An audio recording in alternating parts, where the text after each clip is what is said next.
নমস্কার, স্বাদ ভোজনের চতুর্থ ব্লগে আপনাদেরকে স্বাগত জানাই। আমি সুস্মিতা এবং আমার হাজব্যান্ড সৌরভ। আমরা দুজনেই একটি সরকারি স্কুলের মিড ডে মিলের সরবরাহকারী হিসাবে কাজ করি।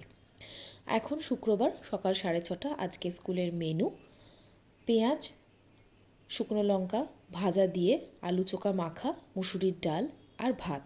আপনাদের আগেই জানিয়েছি মুদিখানা এবং কাঁচা মাল গত রাতেই আমাদেরকে স্কুলে পাঠিয়ে দিতে হয়, তাই প্রেসার কুকারের মধ্যে ডাল এবং পরিমাণ মতো নুন, সামান্য কিছু তেল দিয়ে 3টি সিটি দিয়ে ভালোভাবে প্রেসার কুকারটা আমরা বন্ধ করে রেখে দেব। জল ফুটে এলে ভাতের জন্য আমরা চালগুলো একে একে দিয়ে দেব।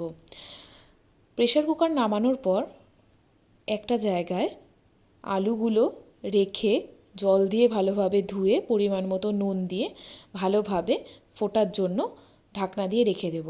এরপর একটি কড়াইতে তেল গরম করে তাতে আলু মাখার জন্য শুকনো লঙ্কাগুলো ভেজে নেব। শুকনো লঙ্কা ভাজা হয়ে গেলে শুকনো লঙ্কা তুলে নিয়ে তাতে কেটে রাখা পেঁয়াজগুলো দিয়ে দেব।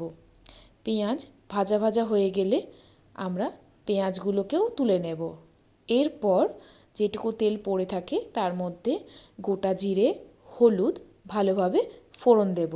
তেল আর হলুদের মধ্যে এরপর সিদ্ধ করে রাখা ডালগুলো হাতায় করে তুলে দিয়ে দেব।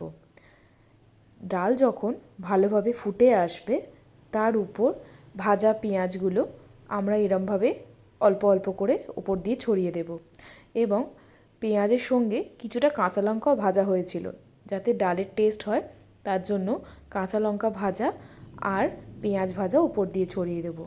ডাল ভালোভাবে ফুটে গেলেই তৈরি হয়ে গেল আজকের মুসুরের ডাল। এরপর আলু যখন সিদ্ধ হয়ে আসবে ভালোভাবে দেখে নিয়ে আমরা নামিয়ে নেব।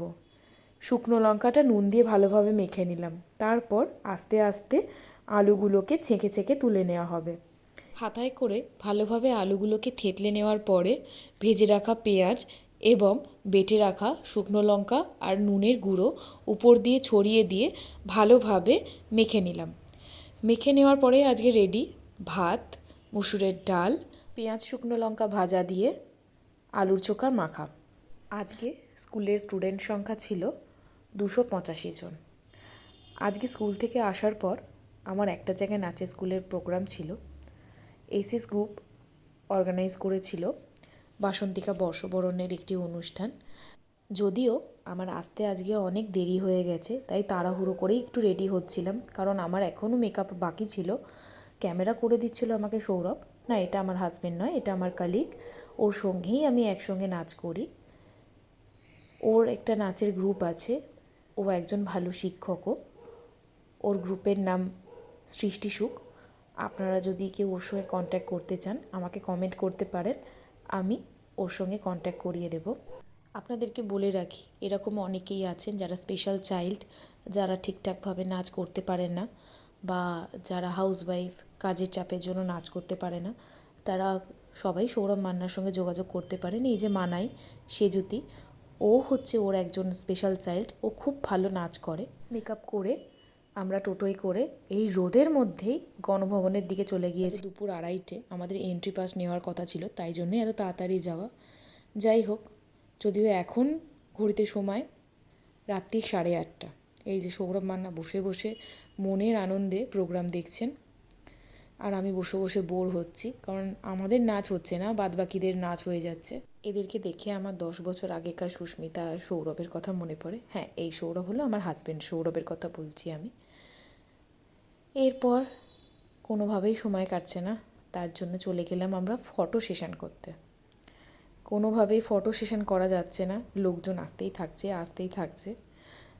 বাইরে এত গরম, তাই আবার আমরা হলের ভেতরে চলে এলাম। ভেতরে এসে সব ছোট ছোট বাচ্চারা সুন্দর সুন্দর পারফর্ম করছে। সেই পারফর্মগুলো দেখতেও ভালো লাগছিল, কিন্তু নাচ করতে গিয়ে বসে থাকতে সত্যি শুধুই ভালো লাগে না। আমরা গেছি 2:30-এর সময়, কিন্তু আমাদের সময় হয়েছে সেই রাত্রি 9টার সময়। রাত্রি 9টার সময় আমাদেরকে স্টেজ দিয়েছে। তার কিছু একটা ছোট অংশ আপনাদেরকে আমি দেখিয়ে নিচ্ছি।